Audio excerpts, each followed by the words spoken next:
ये सरलीकरण के question bank, railway, SSC all exam में पूछे जाते हैं, जो भी कंपटीशन के होते हैं। इनके जो ऑप्शन होते हैं क्वेश्चन में चारों, जब आप इनको हल करते हैं, अगर आप गलत भी हल करते हैं तो कोई ना कोई ऑप्शन आ ही जाता है। तो इस तरह के क्वेश्चन को कैसे हल करें जिससे हमारा क्वेश्चन सही हो, तो इसके लिए हम एक रूल जानते हैं जो होता है कि बदमाश रूल। ये क्या होता है? बदमाश रूल के नाम से जाना जाता है। इसको हम आपको इतने अच्छे से बता देंगे कि आप फिर कभी इस तरह के क्वेश्चन में कोई गलती नहीं करेंगे। बदमाश एक बार याद कर लीजिए, BODMAS, बदमाश रूल। आपको बस इतना याद रखना है, बदमाश यानी ये क्रम होता है जिस क्रम में हम क्वेश्चन को हल करते हैं। बी का मतलब होता है ब्रैकेट, हिंदी में इसको कहते हैं कोष्टक। हिंदी में क्या कहते हैं? कोष्टक। उसके बाद हमारा आता है ऑफ। ऑफ का मतलब होता है का। ऑफ का क्या मतलब होता है? का। उसके बाद आता है डिवाइड। डिवाइड सबको पता है, ये क्या होता है? भाग। नेक्स्ट आता है मल्टीप्लिकेशन, ये क्या होता है? गुणा। तो इसी क्रम में हम क्वेश्चन को हल करते जाते हैं। नेक्स्ट है क्या? एडिशन यानी कि जोड़। इसके बाद हमारा है सब्ट्रैक्शन यानी कि घटाना या घटाव। तो हम इसी क्रम में क्वेश्चन को हल करते हैं। सबसे पहले हम कोष्टक को हल करते हैं, फिर का को हटाते हैं, फिर भाग करते हैं, फिर गुणा करते हैं, फिर जोड़ करते हैं, उसके बाद घटाना करते हैं। कोष्टक जान लीजिए, कोष्टक जो हमारा होता है 4 प्रकार का होता है। पहला होता है रेखा कोष्टक, ये क्या होता है? रेखा कोष्टक। दूसरा होता है छोटा कोष्टक। नेक्स्ट होता है मंझला, और लास्ट में होता है बड़ा कोष्टक।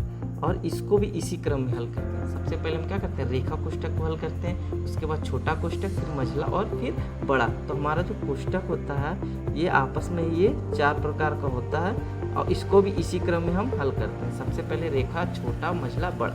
अब रेखा कोष्टक कैसे होता है? ये हमको संख्याओं के ऊपर एक लाइन खींच दी जाएगी, ये होता है रेखा कोष्टक। छोटा कोष्टक सबको पता होगा, इस तरह से जो कोष्टक होते हैं उन्हें छोटा कोष्टक बोला जाता है। मंझला कोष्टक कुछ इस प्रकार से होते हैं, और बड़ा कोष्टक ऐसे। तो इनको इसी क्रम में हम हल करते हैं। तो चलिए क्वेश्चन देखते हैं, उससे आपको अच्छे से समझ में आएगा कि कैसे इसको हल करते हैं। और ज़्यादा कोशिश करिए कि आप अधिक से अधिक क्वेश्चन हल करिए, जिससे आपको क्या ये सब याद करने की ज़रूरत नहीं होगी, आपको ऐसे याद हो जाएगा।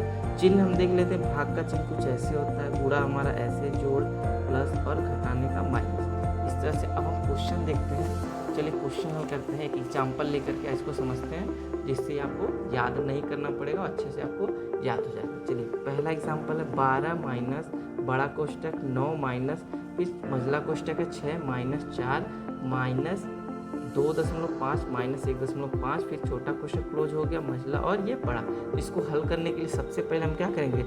इसको जैसे के तैसे उतारते जाएंगे। 12 माइनस 9 माइनस छोटा कोष्टक 6 माइनस, और फिर छोटा कोष्टक 4 माइनस, और ये देखिए सबसे पहले हम क्या करते हैं? रेखा कोष्टक को हल करते हैं। तो रेखा कोष्टक 2.5, यहाँ पे चिन्ह हमें जो भी चिन्ह है उसको हमें हल करना है। इसे यहाँ पे नहीं देखना है कि जोड़, घटाना, गुणा, भाग, इससे अभी आपको क्या लेना देना नहीं। अभी क्या है? छोटा जो रेखा कोष्टक है उसको हम हल करेंगे।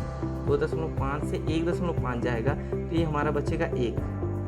यहाँ पे छोटा कोष्टक क्लोज, ये मंझला क्लोज हो गया, और ये बड़ा कोष्टक। अगली लाइन में हम देखते हैं 12 माइनस ये बड़ा कोष्टक 9 माइनस मंझला कोष्टक 6 माइनस। अब छोटे कोष्टक को हल करेंगे, तो 4 में से जब 1 को घटाएंगे तो ये हमारा बचेगा 3, और ये मंझला कोष्टक क्लोज, और ये बड़ा कोष्टक। नेक्स्ट आता है 12 माइनस, अब ये हो गया 9 माइनस। अब इसको हल करेंगे, 6 में से 3 जब घटाएंगे तो ये 3, अब ये बड़ा कोष्टक। नेक्स्ट अगली लाइन जो होगी 12 माइनस 9 से हम 3 को घटाएंगे तो 6। नेक्स्ट अगला आएगा 12 से 6 जाएगा तो 6, ये हमारा क्या होगा? आंसर होगा। तो इस तरह से हम क्वेश्चन को हल करते जाते हैं एक क्रम में, और इसको अच्छे से समझना है तो और क्वेश्चन हम लेकर के करेंगे।